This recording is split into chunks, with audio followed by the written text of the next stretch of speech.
Glad to be here this morning. Lijepo je biti ovdje ovoga jutra.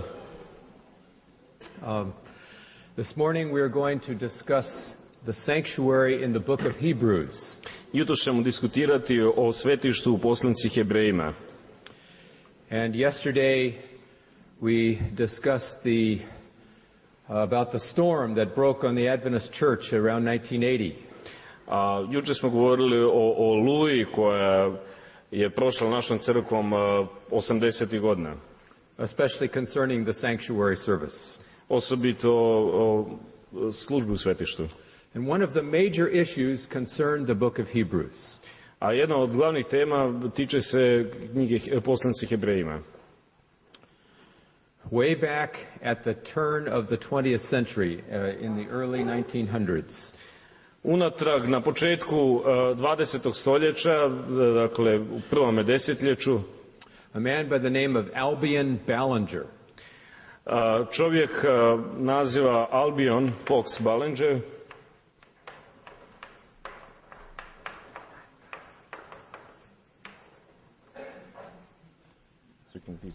Yes.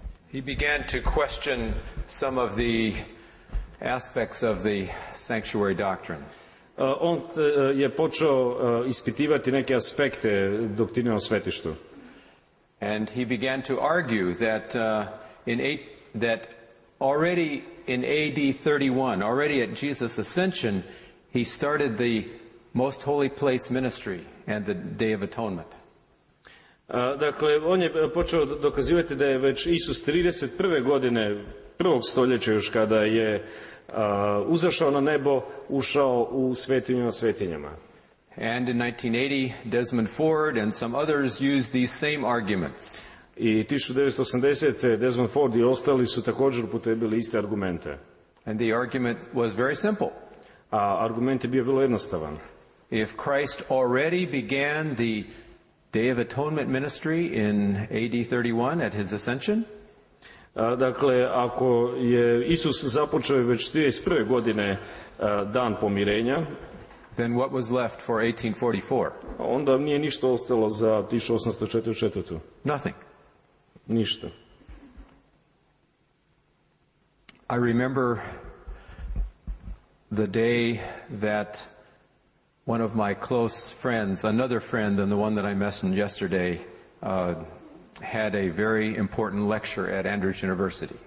Sjećam se kada jedan moj bliski prijatelj, drugi od onoga o kom sam govorio jučer, imao jedno važno predavanje na Andrewsu. He was a teacher at Andrews in the undergraduate department. On je bio profesor na Andrewsu za dodiplomske studije. And which one shall I use? I guess I'll use this. Yeah. All right. Let's go with this one then. Yes. Okay. And he was also studying for his PhD. I također je studirao za svoj doktorat. We had a special doctoral club where we invited special speakers to come to this club to speak.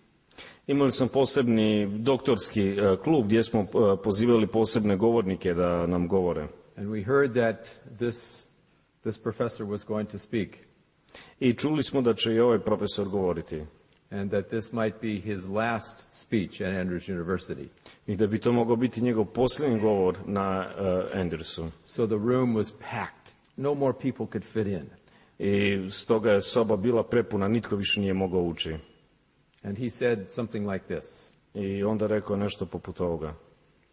If we believe in the book of Leviticus, ako vjerujemo u Levitsku knjigu, and follow consistently the typology of the book of Leviticus, i slijedimo dosljedno tipologiju Levitske knjige, we will be Seventh-day Adventists.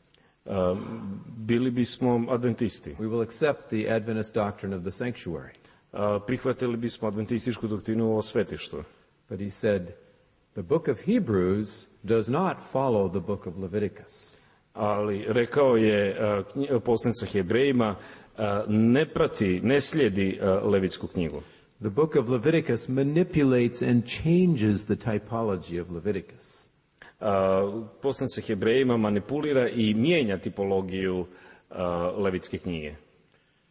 And according to the book of Hebrews, Jesus already started to do the Day of Atonement ministry when he ascended to heaven. I prema poslanici Hebrejima, Isus je već počeo s danom pomirenja kada je uzašao na nebo. And he said, if you have the Old Testament text and then something different in the New Testament text, you must believe the New Testament text. Rekao je, kada imate nešto jedno rečeno u starozavjetnom tekstu, a drugo u novozavjetnom, morate vjerovati u novozavjetni. And he said, unfortunately, Seventh-day Adventists and Ellen Vajt follow Leviticus. I rekao je, nažalost, Elen Vajt je jednostavno slijedila Levitsku knjigu. But I am a New Testament Christian, I follow Hebrews. A ja sam novozavjetni kršćanin, ja slijedim Hebrejima. And therefore I can no longer believe the Adventist sanctuary doctrine. I stoga ja više ne mogu vjerovati u adventističku doktrinu o svetištvu. He left Andrews. I napustio Andrews. He left the Adventist Church and he left the Adventist ministry. I napustio adventističku crkvu i adventističku propovjedničku službu. For him, the crucial reason to leave was because of the book of Hebrews. Za njega je glavni razlog napuštanja bila knjiga Hebrejima. And so we face a very critical issue, a very important issue this morning. Stoga bavimo se ovoga jutra jednim vrlo kritičnim pitanjem. Let's see what the book of Hebrews has to say about the sanctuary. Da vidimo što poslanici Hebrejima ima reći o svetištu. First, just a word about the authorship of Hebrews. Prvo riječ o autorstvu Hebrejima. Traditionally, the Hebrews has been accepted as being written by Paul.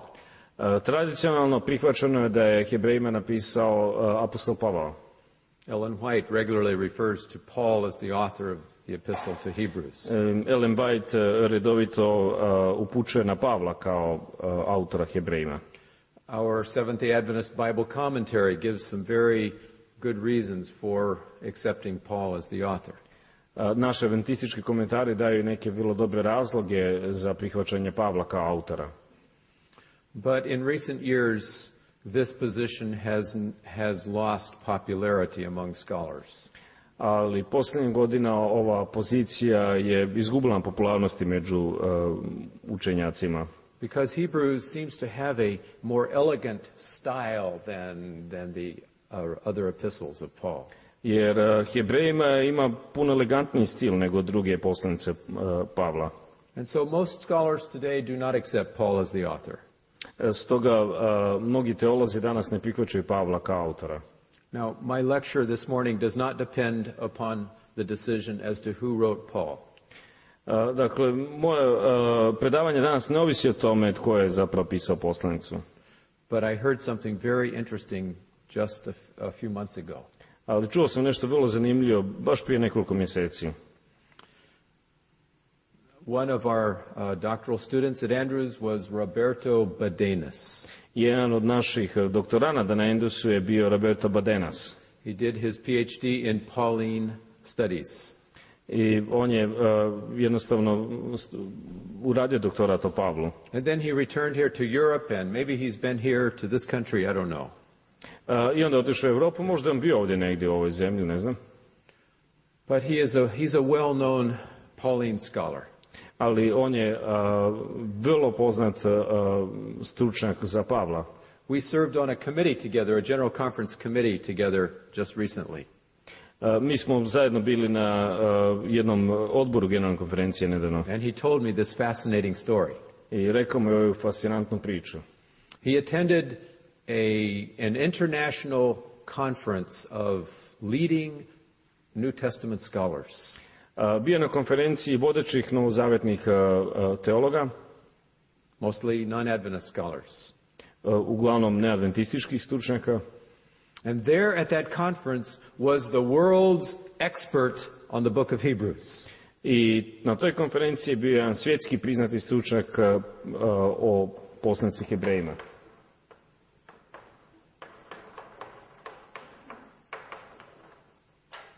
Albert Van Hoy. Albert Van Hoy. He's a Roman Catholic. On je katolik. Teaches at Gregorian Biblical Institute in Rome. Uči na Gregorijaniju u Rimu.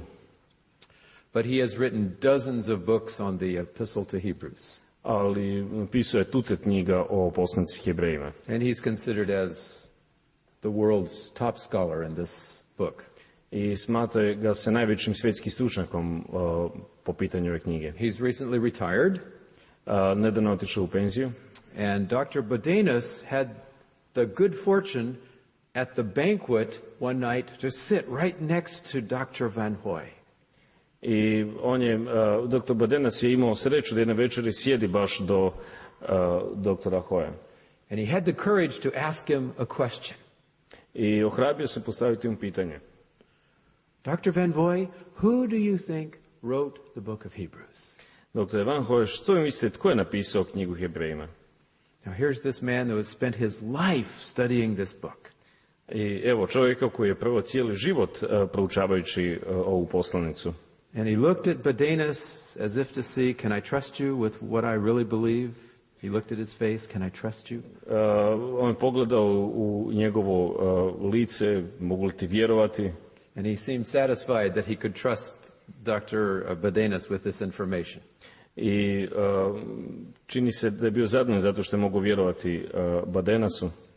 He said, I could never write this in scholarly publications because I would be laughed at and ridiculed. Kaže, znaš, nikada ovo ne bi smio napisati u nekim teološkim žurnalima zato što bi jednostavno bio napušten zbog toga.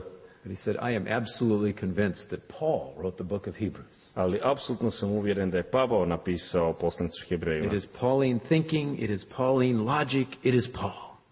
To je Pavlovo razmišljanje, Pavlova logika, to je Pavlova logika, to je Pavao. And he went on to suggest that maybe this was Paul's magnum opus, his doctoral dissertation, if you please. I kaže, mislio je da je to možda za Pavla njegovo, dakle, veliko djelo magnum opus, njegova doktorska disertacija. The other epistles of Paul are written quickly as letters to send to churches that are having immediate problems. Druge poslanice Pavlove su napisane brzo, zato da bi odgovorili na neke probleme koji su se pojavili u crkvama. But the letter to the Hebrews was an attempt to systematize the understanding of the Old Testament sanctuary for his fellow scholars. A poslanica Hebrejima je bila jedan pokušaj se sistematizira, dakle, učenje o svetištu za njegove kolege stručnjake, teologe. Well, I thought that was an interesting story that supports what Adventists have claimed for a long time.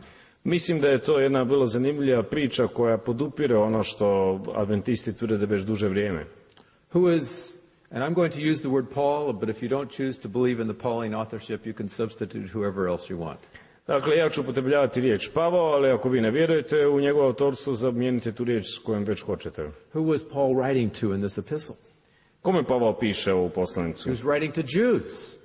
Piše Židovima. To intelligent Jews. Inteligentnim Židovima. Ones that had become Christians, that were Christians, Jews who had become Christians.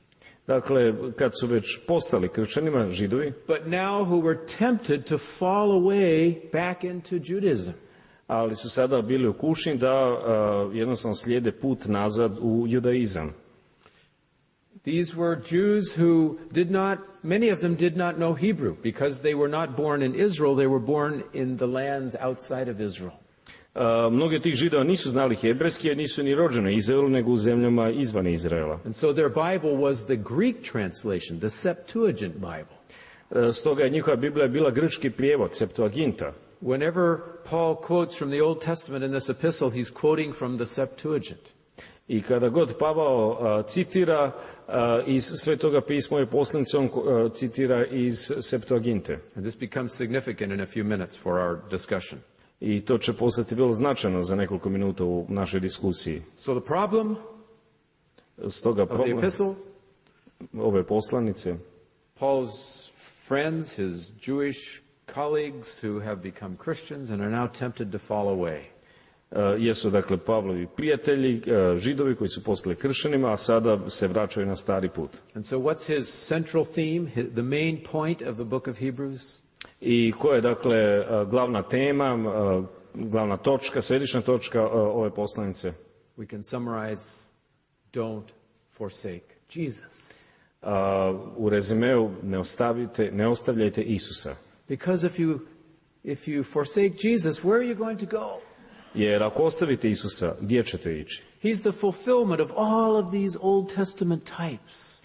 On je ispunjenje svih ovih tipova, slika Staroga Zavjeta. He's the better Moses, the new Moses. On je bolji Mojsije nego Mojsije. He's the better Joshua.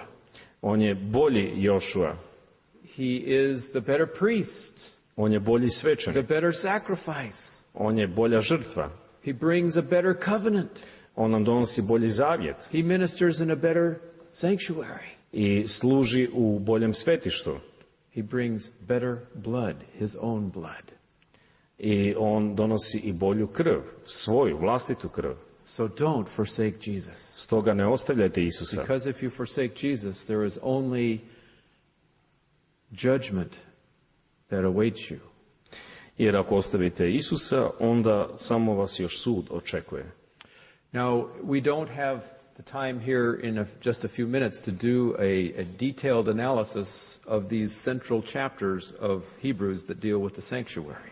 Dakle, mi nemamo sad vremena da se bavimo detaljnom analizom ovih poglavlja koje se bave svetištem. So I'd like to divide our discussion into 4 main sections. Stoga bih želio podijeliti našu diskusiju na 4 glavna odsjeka. And these are the 4 divisions of Jesus' ministry. A to su, dakle, 4 podjele, 4 odsjeka Isusove službe. Number 1, at his death. Pod 1, kod njegove smrti. What does Hebrews say about the sanctuary and the death of Jesus? Što Hebrejima kaže o svetištu i smrti Isusove? Number 2, when Jesus went to heaven, to enter into heaven. 2, kada je Isus otišao na nebo, da uđe u nebo. At his ascension, what did he go to do? What did he do? Kod svog uzašaša, što će on to uraditi? Što on radi? Did he start the Day of Atonement, as many are now suggesting? Je li započeo s danom pomirenja, kao što mnogi danas sugeriraju? And since this is the most disputed point, we will spend the most time on this. I s obzirom da je to pitanje kojim se najviše diskutira, mi ćemo se najviše njemu posvetiti. But we'll also look at the third point. Ali pogledat ćemo i 3. točku. What was the nature of his ongoing ministry during the first century?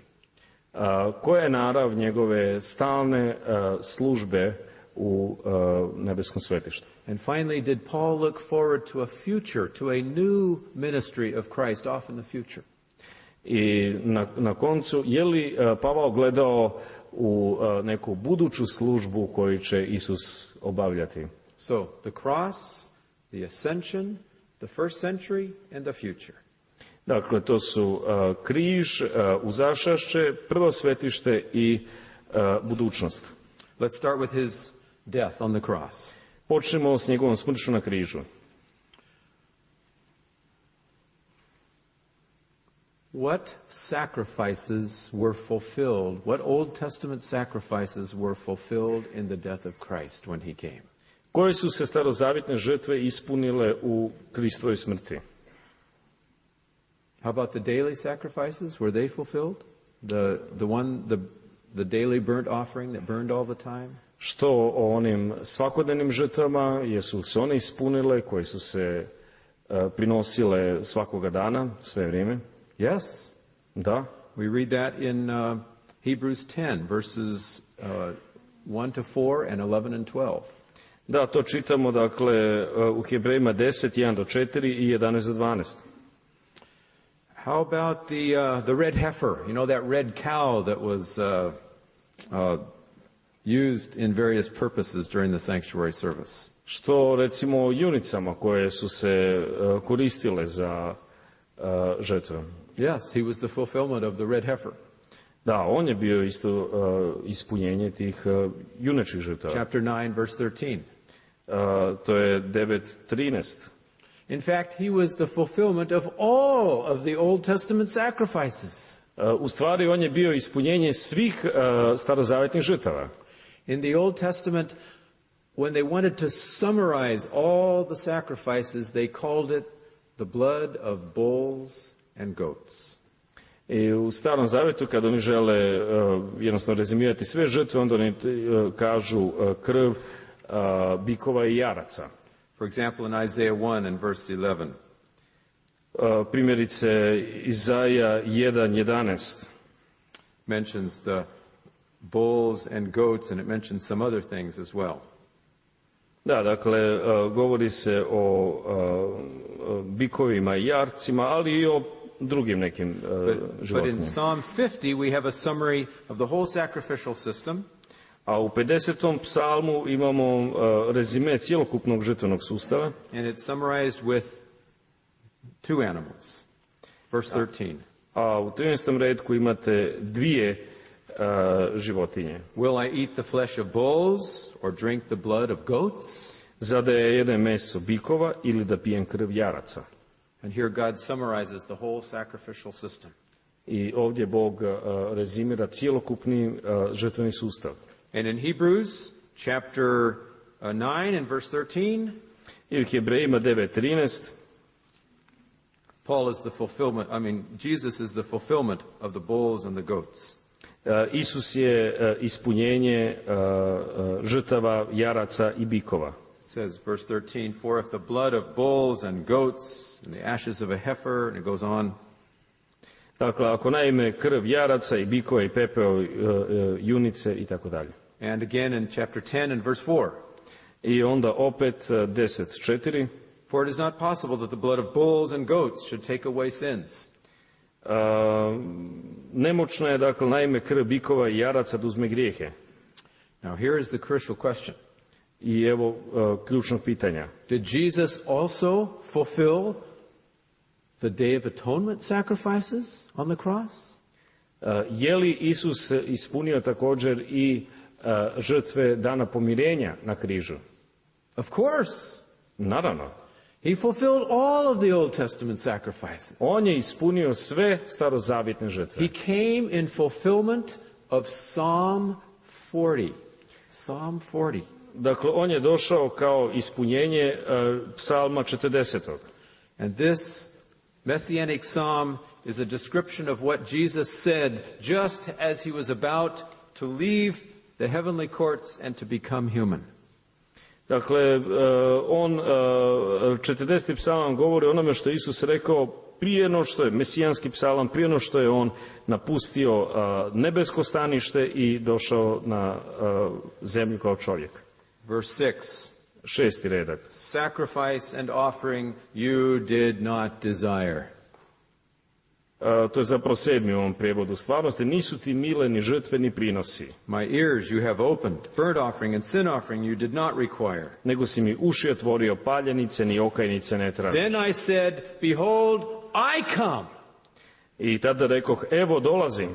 Instead of the sacrifices, I, the Messiah, will now be the one sacrifice instead of the many. I namjesto mnogih žrtava ja, Mesija, ću biti žrtva. And in Hebrews chapter 10, Paul does an exegesis of these verses in Psalm 40. I u Hebrejima 10 Pavao pravi egzegezu ovih tekstova 40. psalma. We see the whole first 10 verses of Hebrews 10 is pulling out the meaning of Psalm 40. Mi vidimo, dakle, ovdje retke u 10. poglavlju koji su zapravo izvlačenje značenja iz 40. psalma. Note for example verse 9. Recimo 9. redak. Then he said, behold, I have come to do your will, O God. He takes away the first, that he might establish the second. Zatim izjavljuje, evo dolazim da činim volju tvoju, tako ukida prvo da uspostavi drugo. Paul sees that already in the Old Testament it is predicted that all these sacrifices will focalize, will coalesce down into the one sacrifice of the Messiah. Dakle, Pavao vidi kako sve ove žrtve zapravo će se fokusirati, sabrati, ako možemo tako reći, u jednu jedinu žrtvu Mesije. All the daily sacrifices, sve dnevne all the žrtve, monthly sacrifices, sve mjesečne žrtve, all the festival sacrifices, sve blagdanske žrtve, and even the Day of Atonement sacrifices. I također i žrtve dana pomirenja. Even the blood of the Lord's goat on that most holy day of all would not be sufficient to forgive us for our sins. Čak i krv jareća na najsvetiji blagdan nije dovoljna da bi nas oslobodila grijeha. And so we read in Hebrews 9, verses 25 and 26. I stoga čitamo u Hebrejima 9, 25, 26. Why don't you just read that? Niti je ušao da prinese mnogo puta sam sebe, kao što veliki svećenik svake godine s tuđom krvi ulazi u svetinju nad svetinjama, jer bi inače morao trpjeti mnogo puta od postanka svijeta. Ali sad on se samo jedanput zauvijek u punini vremena pojavio da svojom žrtvom uništi grijeh. So here it compares Jesus' sacrifice with the sacrifice of the high priest on the Day of Atonement. I stoga on uspoređuje Isusovu žrtvu sa žrtvama koje je podnosio veliki svećenik na dan pomirenja. Now we won't say anything more about that. I želio bih reći nešto više o tome. This is a foundational truth in the book of Hebrews. To je jednostavno temeljna istina u Poslanici Hebrejima. But I think all Christians are generally agreed on this point. I mislim da će se svi kršćani složiti po ovoj točki. We Adventists have never claimed that Jesus died in 1844. Pa mi Adventisti nikad ne tvrdimo da Isus umro 1844. He died on the cross in 31 AD. On je umro na križu 31. godine nove ere. Because he was the fulfillment of all the sacrifices. Jer on je bio ispunjenje svih žrtava. So now let's go to the second point.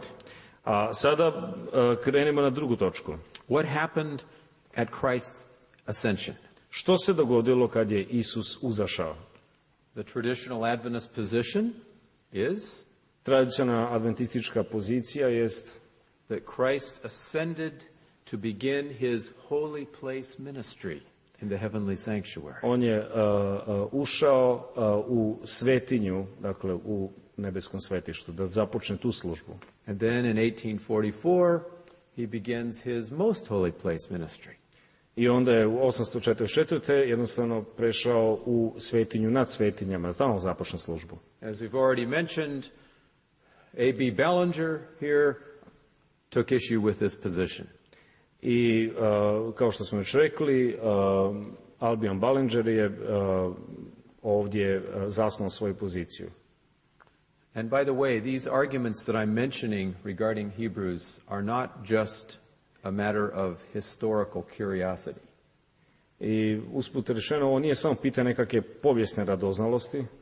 I'm telling my story of what happened around 1980.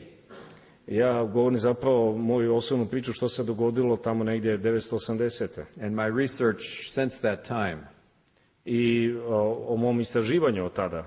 But these arguments are still alive and well among those who are attacking the Seventh-day Adventist doctrines. Ali ovi argumenti koji sam spomenuo i dalje služe onima koji napadaju naše doktrine.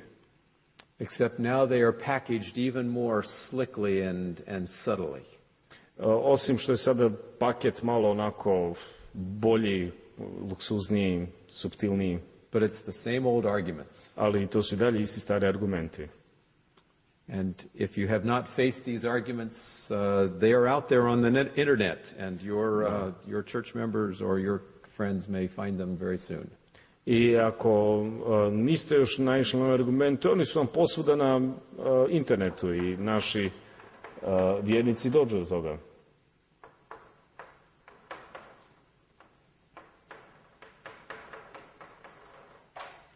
Most recently, a former Seventh-day Adventist by the name of Dale Ratzlaff. Dakle, nedavno je prijašnji adventist Dale Ratzlaff, he left the Seventh-day Adventist Church, napustio Adventističku crkvu. And he has now started his own ministry called Proclamation Ministry. I on je započeo sada sa svojom osobnom službom koju on zove jednostavno službu objavljivanja. And he sends this very beautifully edited full color manuscript or magazine to Adventists around America and around the world. I on šalje onako lijepo dizajnirane magazine, časopise brojnim adventistima u svijetu. And much of the magazine is dealing with these very issues that we've talked about yesterday and today. I većina tih časopisa bavi se upravo ovom temom koju smo mi diskutirali danas.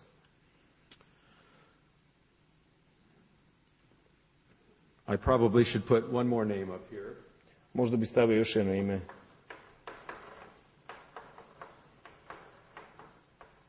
Desmond Ford. Desmond Ford, of course, is still alive and well and ministering in Australia after his retirement. On je i dalje dobro i ima svoju propovjedničku službu u Australiji, iako je već u mirovini.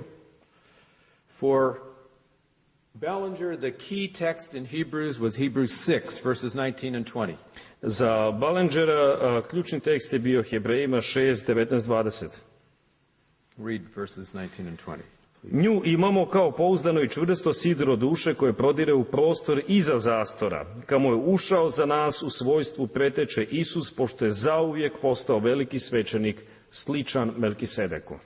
Here we have a description of Jesus entering within the veil.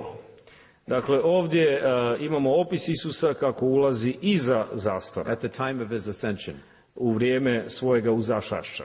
And Ballinger asks, well, what veil is this? A Ballinger postaje pitanje o kom se zastoru tu radi. He looks at the Greek phrase here, within the veil. Kata pedasma. Da, on ovdje koristi, dakle, jednostavno gleda taj grčki izraz kata petasma. And he says in the Septuagint, this refers to the second veil. A u Septuaginti to jednostavno upućuje, kaže on, na drugi zastor. So it describes Christ going right into the most holy place. Stoga to opisuje Isusov ulazak ravno u svetinju nad svetinjama. Well, when did the priest go into the most holy place? Kada je prvosvećenik ulazio u svetinju nad svetinjama? Day of Atonement, right? Dan pomirenja. So he reasoned very logically, this must be Day of Atonement.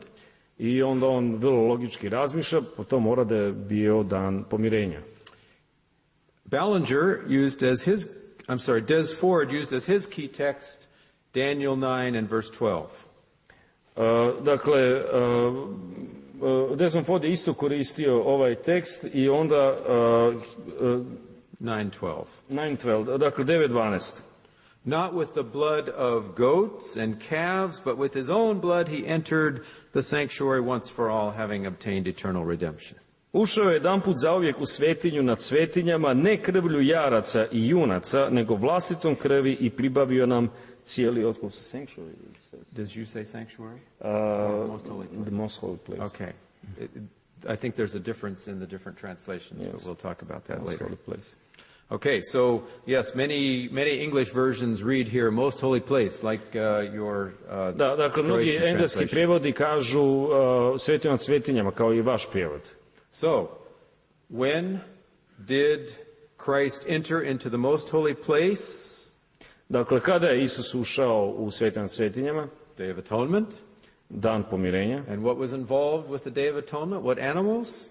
I koje su se životinje koristile tada? The goats, the Lord's goat and the scapegoat.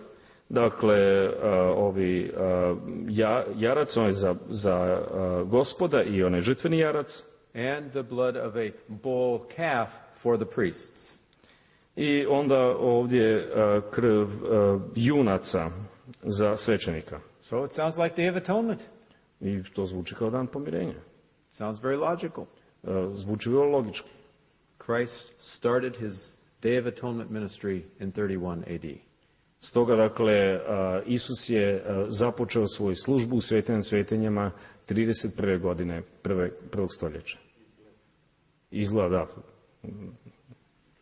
And if that happened, then what is left for 1844? A ako se to dogodilo, što je onda ostalo za 1844? Nothing. Ništa. And the Adventist message is just a face-saving device to cover up a mistake in our calculations. I dakle, adventistička poruka je zapravo samo jedan način da se onako izvučemo iz greške koju smo napravili u našim računicama. Now that's a surface reading of the text. A to je površno čitanje teksta. I invite us to now go deeper and see if those conclusions and presuppositions really stand up to the deeper evidence of the text. Pozivam vas da idemo dublje pa da vidimo stoje li uistinu ovi zaključci na osnovu teksta.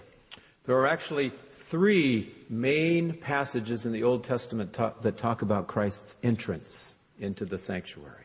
Postoje dakle tri glavna ulomka koje govore o ulasku Isusa u svetište. Hebrews 6:19 and 20, which we've just talked about. Dakle, imamo Hebrejima 6:19-20, o čemu smo već govorili. And we have Hebrews 9:12, which we've just talked about. I imamo 9:12, o čemu smo upravo govorili. And the third one is over here in Hebrews 10, verses 19 and 20. A treći je u Hebrejima 10:19-20. In fact, several scholars have pointed out that this part of Hebrews forms a beautiful chiastic structure. I dosta teologa je već ukazano na to da ovi dijelovi Hebrejima zapravo imaju jednu krasnu kijastičnu strukturu. In which the first part matches the last part. Gdje, dakle, prvi dio odgovara posljednjem dijelu. Chapter 6, 19 and 20 mentions the entering within the veil.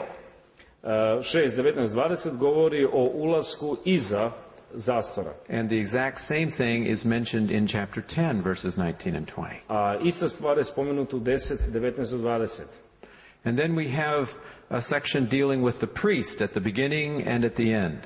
I onda imamo ove odsjeke o svećeniku i na početku i na kraju. And another section dealing with the sacrifice here at the beginning, at the first part, and another one at the I onda last opet part. imamo, dakle, to poklapanje, prvi dio o žrtvi 7:26-28 i posljednji 10:1-10. And then a section dealing with the sanctuary.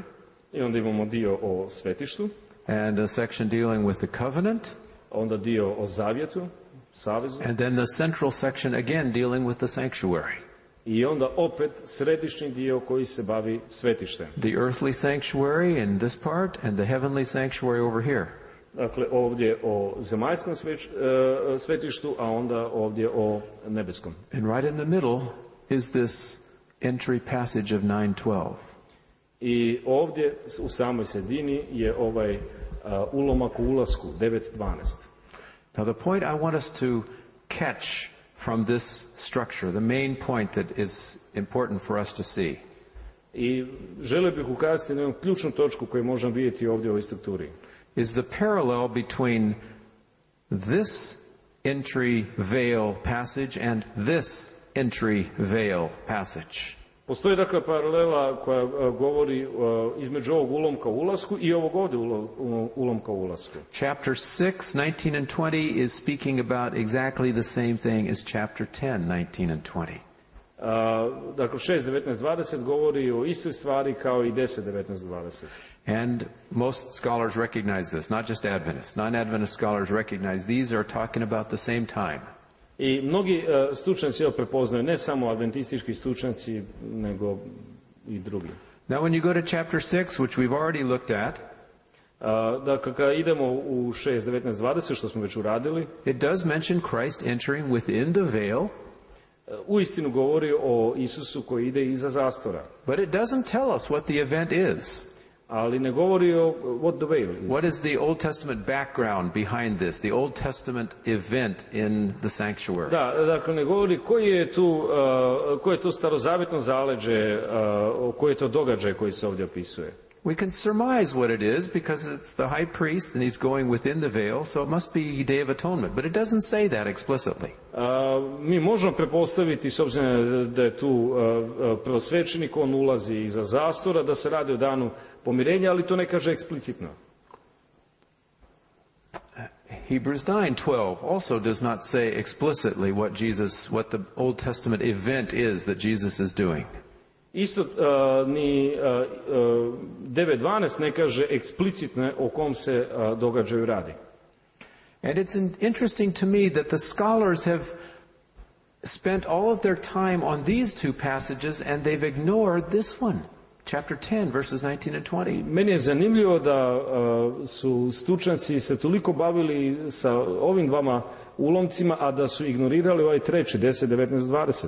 But I would like to suggest that this passage is the key that unlocks the other two. Ja bih sugerirao da je ovaj ulomak ključ koji nam otključava ova prethodna dva ulomka. Let's look at Hebrews 10, verses 19 and 20. Dakle, pročitajmo 10:19-20. Prema tome, braćo, budući da mi snagom krvi Isusove otvoreno možemo ući u svetinju nad svetinjama, taj novi i životonosni put on nam je otvorio kroz zastor, to jest kroz svoje tijelo. You notice it also describes Christ entering within the veil. Dakle, ovdje isto govori o Isusu koji ide kroz zastor. But unlike the other two passages, this one tells what he went to do. It gives the event. Ali ovdje, za razliku od ova dva, ulomka on nam govori o samome događaju.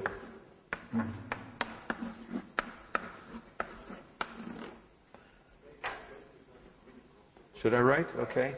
No.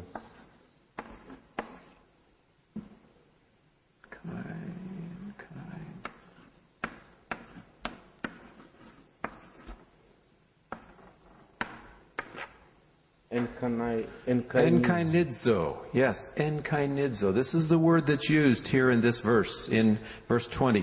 Dakle, to je riječ koja se koristi u 20. retku. By a new and living way which he opened. I think your version says opened. Da, dakle, put koji nam je otvorio. Opened? Yes. Okay. Or there can be some other translations. But remember, Paul is referring us back to the Septuagint, to the Greek. He's always referring his readers back to the language of the Greek New Testament. Sjetite se, Pavao uvijek citira Septuagintu, grčki prijevod Starog Zavjeta. And in the Greek New Testament, this word has a very technical meaning. Technical meaning, dakle, specific meaning. Tamo dakle ima vrlo tehničko, specifično značenje. It doesn't just mean opened. To jednostavno ne znači samo ono otvoriti. It is the word that describes the inauguration, the starting of the sanctuary services. Ovdje se govori o inauguraciji, o započinjanju službe u svetištu. And it's found in the Pentateuch, in those chapters describing the sanctuary. It's found only one chapter. On se u Petoknjižu nalazi samo u jednom poglavlju gdje se govori o svetištu. And that chapter is not Leviticus 16, which describes the Day of Atonement. Ali to nije Levitska 16 koja opisuje dan pomirenja. Rather, it is found in Numbers chapter 7. Zapravo se nalazi u Brojevima 7. poglavlje. 4 times in Numbers chapter 7. 4 puta. And if you read Numbers chapter 7, it's about the inauguration, the starting up of the sanctuary service. I tu se dakle govori o inauguraciji, odnosno o započinjanju službe u svetištu. In fact, it describes the very last action of the inauguration of the sanctuary. Jednostavno opisuje završni čin inauguracije svetišta. The sacrifices that are offered just before they began the services of the sanctuary. Dakle, žrtve koje se prinose baš pred sam početak rada svetišta. So if we understand Paul to be using the language of the Septuagint, then we should translate this as inaugurate and not just open. Dakle, ako razumijemo jezik koji Pavao ovdje koristi, jezik Septuaginte, onda se ne bi trebalo reći samo otvoriti, nego inaugurirati.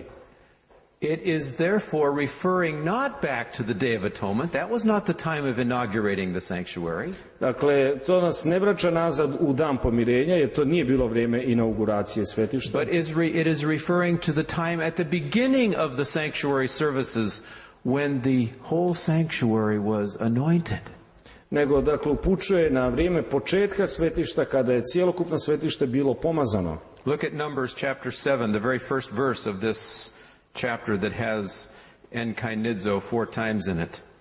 Dakle, pogledajte Brojevima 7:1, dakle, sam početak poglavlja u kome se ova riječ enkainidzo koristi 4 puta. Yes, it describes when Moses had finished setting up that he anointed the sanctuary and sanctified it and all of its furnishings and the altar, so he anointed them and sanctified them. So here is the anointing at the beginning of the sanctuary services. Dakle, jedan dan kad Mojsije završi podizanje prebivališta i kad ga pomaza i posveti sa svim njegovim posuđama, tako i žrtvenik sa svim njegovim priborom, dakle imate ovo pomazanje na samom početku. This is a fulfillment of Daniel chapter 9. To je u stvari ispunjenje Daniela 9. You remember that Daniel 9 describes 6 events that would take place at the end of the 70 weeks. Sjećate se da Daniel opisuje u 9. poglavlju 6 događaja koji će se dogoditi u ovih 77. Verse 24. 24. redak. And what was the last one that's mentioned here in this list? I koji je posljednji? To anoint the most holy. Da se pomaže sveti nad svetima. Does that say the most holy place? No. Just most holy. Most holy. Yes. My colleague Dr. Shea has analyzed this phrase, most holy.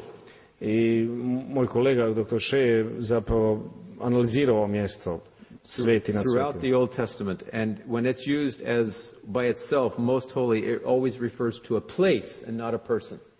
I kada god nalazimo u Novom Zavjetu, u Starom Zavjetu ovu frazu sveti nad svetima, odnosi se na mjesto, ne na osobu. So here is the prediction that before the 70 weeks were over, before 34 AD, Jesus would go and anoint the most holy place. Dakle, ovo je proročanstvo da će na kraju ovih 71 Isus uzaći da pomaže svetinju nad svetinjama. We should see how this was a fulfillment of what Moses did in Exodus chapter 40. Exodus chapter 40. Yes. Dakle, možemo vidjeti ispunjenje zapravo toga i što je to značilo u izlasku 40. This was before Aaron had been anointed as priest, and so Moses was serving as priest. To je bilo prije no što je Aron pomazan za svećenika, tako da je Mojsije služio kao svećenik. And according to verses 9 and 10, i prema recima 9 i 10, he was to take the oil and anoint the tabernacle and everything that was in it.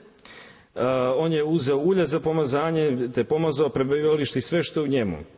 That means he was to go even into the most holy place to anoint what was in there.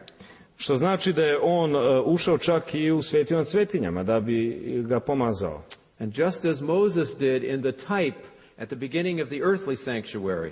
I upravo ono što je Mojsije uradio kao slika početka, dakle, zemaljskog svetišta, so Christ did in the antitype when he ascended to heaven.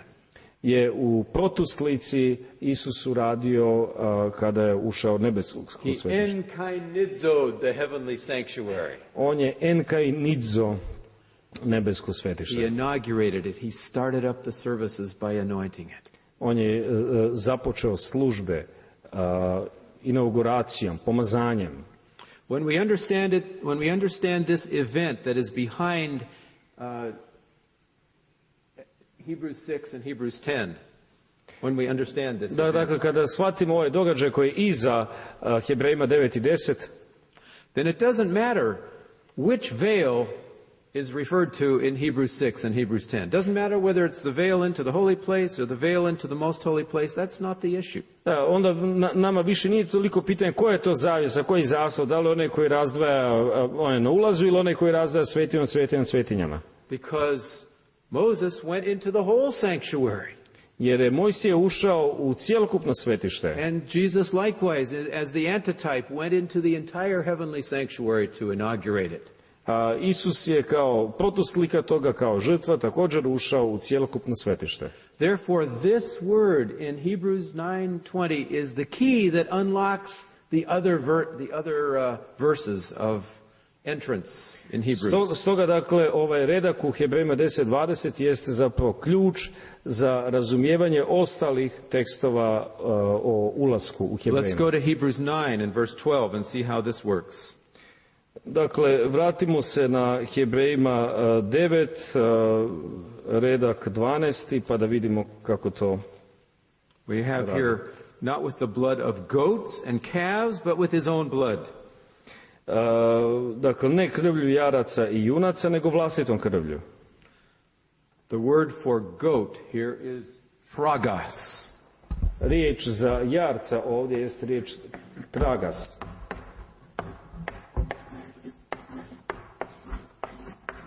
Tragos.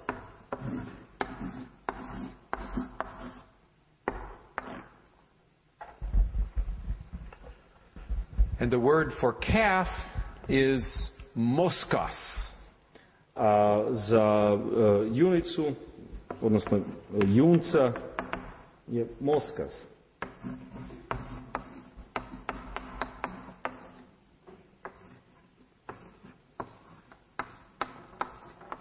Moskos. Well, what event do these words refer to in the Old Testament? When were these sacrifices used? Na koji događaj referiraju, upućuju ove dvije riječi kada su ove žrtve prinijete? If you go first for the word moskos, idemo prvo za riječju moskos. You find that it was used for both the Day of Atonement and for the inauguration service. Mi nalazimo da se ona koristila, da se moskos koristi, dakle, i u inauguracijskoj službi, a i na dan pomirenja. 7 times in Leviticus 16. 7 puta u Levitskoj 16. And 17 times in Numbers chapters 7 and 8. I 17 puta u brojevima 7 i 8.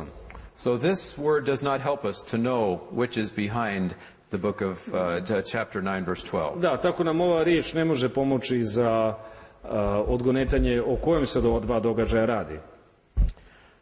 But in the Septuagint, in the Greek Bible, there are 2 words for goat that are used for the sacrifice, the goat sacrifice. A u Septuaginti postoje dvije riječi za junca koji se žrtvuje. There's one, tragos, jedna je, dakle, tragos, and 2, chimeros. Čega? Jarca, da.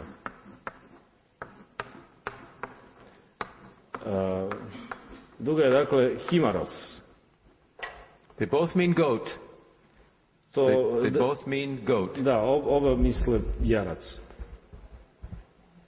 Znam što kod njih goat znači koza, zapravo. Yeah. So the question is, this is where it gets really exciting for me, anyway. Sad ovdje postaje nešto meni jako zbudljivo. Which one of these words, chimeros or tragos, is used for the Day of Atonement in the Old Testament? Koja se od ove dvije riječi koristi za dan pomirenja u Starom Zavjetu? There in Leviticus 16, where it talks about the 2 goats, which word? Dakle, kada Levitska 16 govori o 2 jarca, koja je onda riječ? Tragos, the one that is used in Hebrews 9? Tragos, koja se koristi u Hebrejima 9? No. Ne.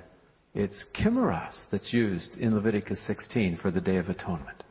To je zapravo kimaros, koje se koristi u Levitskoj 16. The word tragos in the Septuagint is only used in 1 chapter of the entire Pentateuch when it's describing the sanctuary services. A riječ trago se koristi samo u jednom poglavlju, u jednom dijelu, dakle, petoknjižja. Guess which chapter? Pogodite koje? 4:7. 4:7. Number 7. 13 times. 13 puta u 7. poglavlju knjige brojeva. Paul in Hebrews 9 uses the word for goat that takes us back to the inauguration service. Dakle, jednostavno se koristi ova riječ za jarca koja nas vraća nazad na tu inauguracijsku svečanost. Not to the Day of Atonement service. A ne na dan pomirenja. Now there's one other word that we have to look at here in verse 12. I ima još jedna riječ koju bismo trebali pogledati u rijetku 12. And that is the word, you have the most holy place, right, in verse 12? You entered the most holy place. Dakle, u svetinju nad svetinjama, piše u 9:12. The word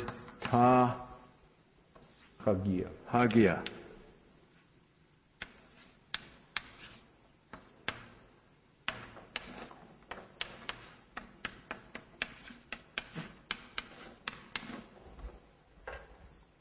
Tahagia. This is a neuter plural Greek word. Dakle, to je množina srednjeg roda. It literally means the holies. Jednostavno misli sveta mjesta. But according to Ballinger and according to Ford, And according to many modern translations, this refers to the most holy place. Ali prema Ballingeru Fordu, a i prema mnogim suvremenim prevodima, jednostavno se odnosi na svetinju nad svetinjama. How can we know whether that's right or not? Kako bismo mogli znati da je to ispravno? What version is Paul quoting from in this epistle? What Bible is he quoting from? Odakle on citira to? The Greek, the Septuagint.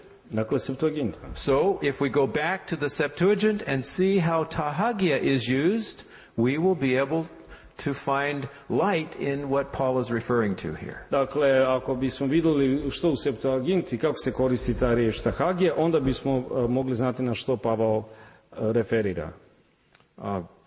It so happened that one weekend my wife was speaking at a women's retreat. You know a women's retreat? Jednom kada je moja supruga govorila na jednom skupu službe žena. And I sometimes go with her for these weekends when she's speaking. I onda ja nekad idem vikendima s njom kad ona govori. But I'm not welcome at those women's retreats. Nisam dobrodošao na tim skupovima. So they tell me, you stay in the room and she will come and speak and you stay there and study. Da, dakle, jednostavno ti tamo samo stani u sobi, a ona je tu da govori. So this weekend I had just gotten a new computer with a concordance for the Septuagint, for the Greek Bible. Dakle, tada sam nabavio baš novi kompjuter s programom konkordance za Septuagintu. So I spent the entire weekend looking up all 109 times where tahagia appears in the Old Testament. I gledao sam svih 109 pojavljivanja koliko imamo te riječi tahagija u Starom Zavjetu. And at the end of the weekend, Joanne came back from her last presentation, her last talk. I na kraju tog tjedna, na kraju tog vikenda, Joanne je imala svoju posljednju prezentaciju. And I was jumping up and down. Ja sam skakao gore dolje. I said, you can't believe what I found. Neš vjerovati što sam našao. I said, nowhere in all of those 109 times does tahagia refer to the most holy place. Nigdje od tih 109 pojavljivanja tahagija ne upućuje na svetinju nad svetinjama. 106 times it refers to the whole sanctuary, most of the time to the whole sanctuary. 106 puta govori jednostavno o cijelokupnom svetištu. And 3 times to the holy place, which has several articles of furniture in it. A 3 puta na svetinju. But never to the most holy place by ali itself. Nikada na svetinju nad svetinjama. I went to my class that next week and shared this with my sanctuary class. I onda sam otišao u svoj razred sljedeći tjedan i onda je podijelio s njima što sam našao. I guess I was so excited that I inspired one of those students. Mislim da sam bio toliko uzbuđen da sam jednostavno nadahnuo jednog od svojih studenta. When he left the seminary, he decided to get another master's degree. Jer kad je napustio teologiju, odlučio da još jedan magisterij napravi. In New Testament. U Novome Zavjetu. And he did his master's thesis on tahagia. I on je napravio svoju magistersku tezu na pojmu tahagija.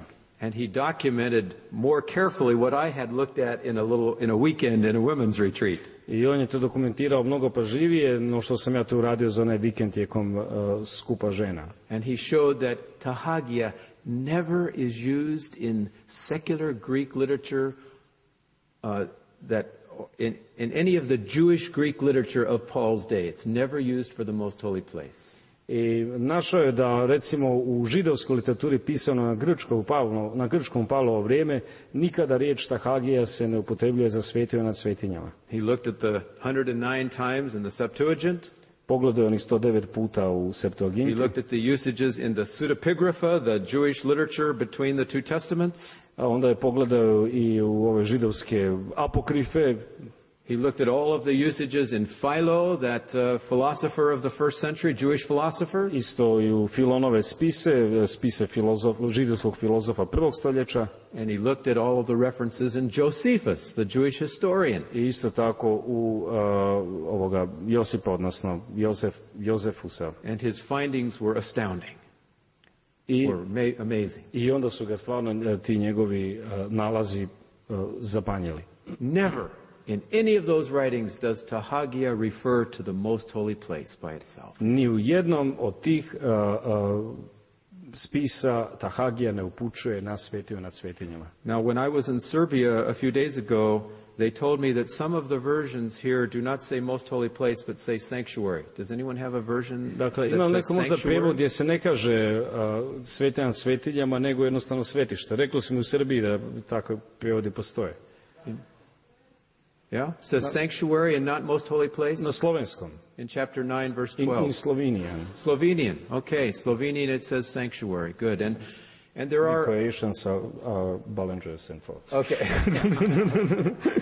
All right. Well, most of the versions in English have most holy place as well. Da, i većina prijevoda engleskog također ima o svetu nad svetinjama. But the point of chapter 9 and verse 12 is not that Christ entered into the most holy place, but that he entered into the whole sanctuary. Dakle, poanta 10, 19, 20 nije da je on ušao u svetu nad svetinjama, nego ušao u cijelokupno svetište. We should say one word about a phrase in Hebrews that has been taken, has been misunderstood. I trebamo uzeti jednu frazu u Hebrejima koja je često bila neshvaćena. And that is where it says that Jesus ascended and sat down at the right hand of the Father. Dakle, kaže se da je Isus uzašao i sjeo s desna Bogu. And where is the right hand of the Father? Where is the Father sitting? A gdje Otac sjedi? On his throne. Na svom prijestolju. And in the Old Testament, what represented the throne in the sanctuary? A u Starom Zavetu, u svetištu, što je predstavljalo prijestolje Božje? The ark, right? In the most holy place. Korablja. And so in the antitype, we would expect that God's throne would be in the most holy place. Stoga bismo mi jednostavno nekakvoj protuslici očekivali da Bog, dakle, sjedi u svetinja nad svetinjama. And so if it says that he sat at the Father's right hand, it's then saying, well, he's now going to sit in the most holy place. Dakle, ako kaže da je on jednostavno sjeo Bogu s desna, to znači da on sjedi u svetinja nad svetinjama. How then can he be ministering in the holy place? Kako onda uopće može služiti u svetinji? Well, I know some people solve this problem by saying, you know, we're focusing too much upon heavenly geography. Ja znam da su mnogi riješili taj problem tako što su rekli mnogo se fokusirate na to pitanje nebeske geografije. And it's maybe more important to look at the functions, the different phases of Jesus' ministry rather than locations. Da, dakle, vi morate gledati jednostavno na različite faze Isusove službe, a ne na nekakva mjesta. And I agree that it is more important to know what he's doing rather than where he is. I to je stvarno mnogo važnije što on radi nego gdje je. But even if you see the heavenly sanctuary as divided into two compartments, like Ellen Vajt explicitly states. A ako čak i vidite nebesko svetište kao nešto što je prema eksplicitnom iskazu Ellen Vajt podeljeno na dva mjesta, this text is not a problem. Ovaj tekst nije problem. What does it mean to sit at someone's right hand in the Old Testament? Što znači sjesti s desna nekome u Starom Zavjetu? It is not a term for location, it is a term for function. To nije riječ kojom se označuje lokacija, nego funkcija. Paul is quoting here from Psalm 110 and verse 1. On ovdje koristi, dakle, Pavao citira Psalam 111, where the Father says to the Son, sit at my right hand until I make your enemies a footstool. Gdje Otac kaže Sinu, sjedi mi s desna dok ne napravim od neprijatelja tvojih podnožje nogama tvojim. Does this mean literally that the Son is to be sitting down beside the Father at his right side? Znači li to doslovce da će Sin sjediti s desna? It cannot be. Ne može biti. Or else it would contradict verse 5 of this same psalm. Jer bi to proturječilo petome retku istog ovog 110. psalma. Because verse 5 has the Father at the Son's right hand. Jer ovdje kaže peti redak, Gospodin ti je s desna. So how can the Father be at the Son's right hand and the Son at the Father's right hand at the same time? Da, kako dakle mogu biti jedan drugome s desna istodobno? It can't be possible if it's literal language for location. Ne može biti moguće ako se radi o doslovnom jeziku za mjesto. But to sit at the right hand or to sit on the throne literally in the Old Testament was was a designation of royal status. Dakle, sjediti s desna u Starom Zavjetu zapravo označuje kraljevski status. Not primarily location. A ne primarno nekakvu lokaciju. So, for example, in 1 Kings chapter 8, dakle, u recimo prva o Kraljevima 8, Solomon is standing, blessing the people at the inauguration of the temple. Salomon stoji blagoslivljajući ljude prilikom inauguracije hrama. His literal position is standing up. Njegova doslovna pozicija je stoji. But in verses 14 and 15 and 20 he says, I sit on the throne of my father. On ovdje kaže, kaže recimo u 14., 15., 20. redku, ja sjedim na prijestolju očevu. What is he doing? Sitting or standing? Što on radi? Sjedi ili stoji? Both. Oboje. In terms of location, he's standing. Što se tiče mjesta, on stoji. In terms of function, he's sitting. He's on the royal, has a royal status of king. A što se tiče funkcije, on sjedi, on ima kraljevski status. And so these references in Hebrews do not lock Jesus into the most holy place to sit beside the Father all the time. Stoga poslanica Hebrejima ne zaključava, dakle, Isusa u svetim svetinjama gdje on sjedi s desna Bogu. I believe there very well may have been an inauguration ceremony there when Jesus first became king priest after his ascension. Dakle, ja vjerujem da tijekom te inauguracijske ceremonije Isus prvo postao kraljem. And Jesus was inaugurated both as king and as priest. I on je bio inauguriran i kao kralj i kao svećenik. But this did not lock him on the throne. Ali to ga ne zavezuje za prijestolje. He was able to function as priest throughout the sanctuary wherever he should be as priest. On je jednostavno kao svećenik mogao ići gdje god hoće, dakle kroz svetište. And that leads us very quickly to our last 2 points of our lecture. I sada samo još vrlo kratko o dvije završne točke našeg predavanja. The third one now, what was Jesus doing during the first century as Paul was describing his work there in the heavenly sanctuary? Dakle, što je Isus radio u prvom dijelu svetišta? Was it Day of Atonement, judgment work? Dakle, kada je ušao u svetište, dakle, je li to bio dan pomirenja? No. Ne. Hebrews 7 and verse 25. Hebrejima 7:25. Therefore he is able to save to the uttermost those who come to God through him, since he ever lives to make intercession for them. Odatle slijedi da može zauvijek spasavati one koji po njemu dolaze k Bogu, jer uvijek živi da posreduje za njih. Jesus is engaged in the intercessory holy place ministry. Dakle, Isus se bavi posredovanjem u svetinji. You can see this also in 2 other texts which I won't read, but I'll just give you the texts. Imate još 2 teksta o tome koja sad neću čitati. Hebrews 10 verses 11 to 14. Hebrejima 10, 11 do 14. And Hebrews 13 verses 10 to 12. I onda 13, 10 do 12. Now the last question that we ask, does Paul see something in the future for Jesus? I posljednje pitanje, vidi li Pavao nekakvu budućnost za Isusa? Yes, look at chapter 9, verse 27. Pogledajte 9:27. As it is appointed for men once to die, but after this the judgment. I kao što je ljudima određeno samo jedanput umreti, potom dolazi sud. Paul sees that the judgment is still in the future. On vidi kako je sud nešto što nas tek čeka. The clearest text on this is Hebrews 10 verses 26 to 30. Hebrejima 10:26 najjasnije o tome govore. Listen to the language here now. Poslušajte taj jezik. Why don't you just read that for us? Okay. Ako naime svojevoljno griješimo, pošto smo jasno upoznali istinu, ne preostaje nam više žrtva za grijehe, nego strašno iščekivanje suda i osvetnog bijesa vatre koja će progutati protivnike. Tko prekrši Mojsijev zakon umire bez milosrđa po sudu oslonjenu na 2 ili 3 svjedoka. Koliko će goru vi držite zaslužiti kaznu onaj koji pogazi Sina Božjega i bude smatrao nečistom krv saveza kojem je posvećen i koji teško uvrijedi duha milosti. Da poznajemo onoga koji je rekao, osveta je moja, ja ću uzvratiti i još Gospodin će suditi narodu svome. Strašno je upasti ruke Boga živoga. Here is a description of the judgment. To je opis suda. Was the judgment happening as Paul was writing this in the first century? Je se sud događao dok je Pavao pisao ovo u prvom stoljeću?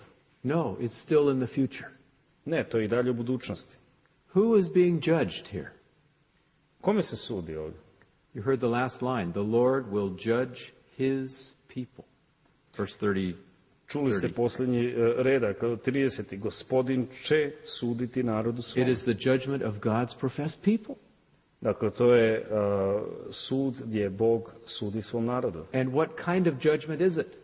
Kakav je to vrst suda? Well, it's executive judgment. They're receiving indignation of fire.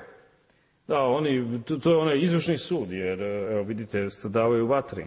But what comes before the executive judgment? Ali što dolazi prije izvršnog suda? It describes the testimony of 2 or 3 witnesses in verse 28.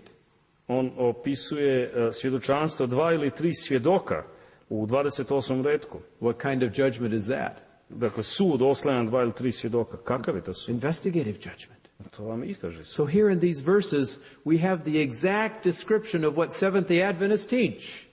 A u tih nekoliko redaka imamo baš točan opis onoga što adventisti naučavaju.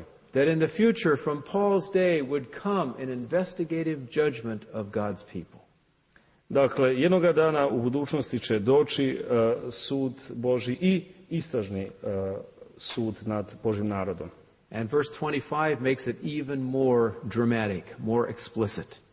I redak 25. to kaže još dramatičnije, još jasnije. You can read that for us. Verse 25, yeah.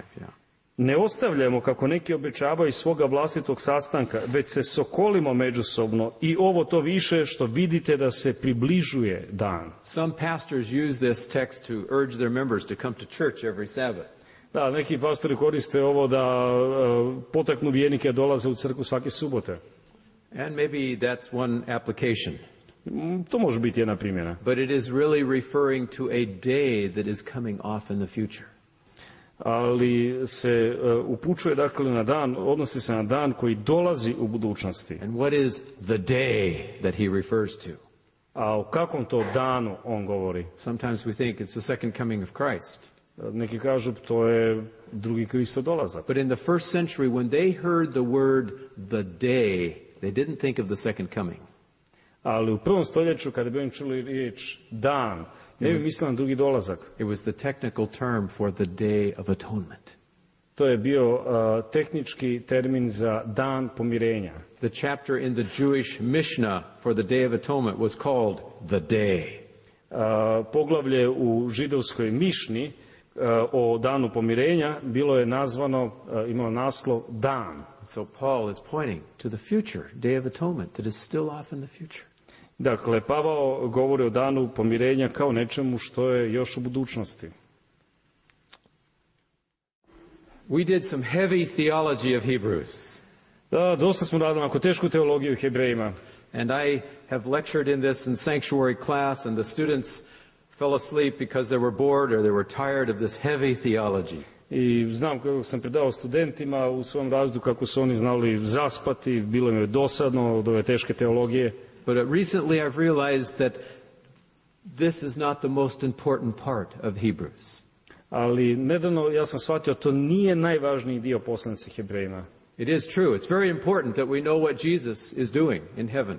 Da, uistinu vrlo je važno znati što Isus radi na nebu. But how do we make this relevant for us? Ali kako se to primjenjuje nas, što je tu nama bitno? And here's what I see as the good news of Hebrews for our own personal experience. I tu je ono što ja iz osobnog iskustva vidim kao radosnu vijest iz Hebrejima poslanice. In addition, of course, to the good news of the gospel that we can trust in his blood and be saved. Uz radosnu vijest iz evanđelja koja kaže da mi možemo vjerovati u njegovu krv i biti spašeni. And that is that Hebrews invites us to come to his heavenly sanctuary now. A to je da nas Hebrejima poslanica poziva da uđemo u nebesku svetinju sada. Hebrews 4:16. Hebrejima 4:16. Let us therefore come boldly to the throne of grace that we may obtain mercy and grace to help in time of need. Dakle, pristupemo s pouzdanjem k prijestolju milosti da primamo milosrđe i nađemo milost za pravo da Where's God's throne? Gdje je Božje Heavenly prijestolje? sanctuary. Nebesku He svetinju. says, come boldly to my throne. Dođite s pouzdanjem mom I don't think this is just a prijestolju. metaphor for prayer. Ja ne mislim da je to samo metafora za molitvu. It is inviting us to by faith actually come into his presence. Ona zapravo poziva da vjerom uđemo, dakle, u njegovu prisutnost. The same verse we read earlier today, Hebrews 6:19 and 20. Isti ovaj tekst koji smo čitali jutros, Hebrejima 6:19-20. We noticed how Jesus went through the veil into the heavenly sanctuary. Mi smo primijetili kako je Isus ušao u nebesko svetište. But you notice it also says, our hope should enter within the veil where he has gone. On kaže također da i mi u nadi trebamo ući iza zastora. And the appeal of Hebrews 10 verse 19. I u Hebrejima 10:19 poziv je: Therefore, brothers, having boldness to enter the sanctuary by the blood of Jesus. Prema tome, braćo, budući da mi snagom krvi Isusove otvoreno možemo ući u svetinju nad svetinjama. Have you gone to the sanctuary, the heavenly sanctuary today? Jeste li ušli u nebesku svetinju danas? He invites us by faith to come. On nas poziva vjerom da uđemo. To imagine that we are there in his presence and rejoicing that we can worship him in his house and meditate with him by his side. Zamislimo da smo mi u njegovoj prisutnosti i da mu možemo služiti pred prijestoljem. And the final verse is even more powerful in Hebrews 12. A završni redak je još moćniji u Hebrejima 12. Verse 22. 22. But you have come to Mount Zion. Naprotiv, pristupili ste k Doesn't say you will come or you might come, but you have already come to Mount Zion in heavenly Jerusalem. I nebeskom Jeruzalemu. And this situation is a time of rejoicing. Verse 23, it says, to the general assembly of the church of the firstborn. These are people that are assembled to rejoice before God. Ovo je dakle vrijeme i radosti i sastanku prvorođenaca koji su upisani na nebesima, 23. redak, to je dakle vrijeme radovanja. So I invite you today to enter into an experience of the sanctuary. Ja vas pozivam danas da uđete u iskustvo svetišta. Yes, accept his righteousness, which brings justification and sanctification. Prihvatite njegovu pravednost koja nam daje opravdanje i posvećenje. But then accept his invitation to come to his house, his heavenly house, the heavenly sanctuary. I onda prihvatite poziv da uđete u njegovu kuću, nebesko svetište. It's not just a place where he judges, it's a place where he lives. To nije dakle samo mjesto gdje on sudi, nego mjesto gdje on živi. He says, come on home with me and fellowship with me in my house. Dođite kući sa mnom i imajte zajednicu sa mnom u mojoj kući. And so I'd like to suggest that Seventh-day Adventists, like no other people, can experience the sanctuary message and the closeness with Jesus. I stoga ja sugeriram da adventisti kao nijedan drugi narod mogu iskusiti ovu poruku o svetištu i bliskost s Isusom. I offer you not just sanctuary doctrine, Ja vam ne nudim samo nekakvu doktrinu o svetištu, but sanctuary life. nego život u svetištu. To live with him by faith in the heavenly sanctuary, even now. Već sada s njime vjerom živjeti u svetištu. And then soon he will come and he will take us physically to that heavenly sanctuary. A onda će on uskoro doći i tjelesno nas odvesti u nebesko And at the svetište. end of the millennium, the sanctuary will come down and we will live in that sanctuary. We will have a room, a house in that heavenly sanctuary in the New A Jerusalem. na kraju milenija mi ćemo živjeti u tom svetištu. May that day come soon. Neka taj dan dođe što prije. Amen. Amen.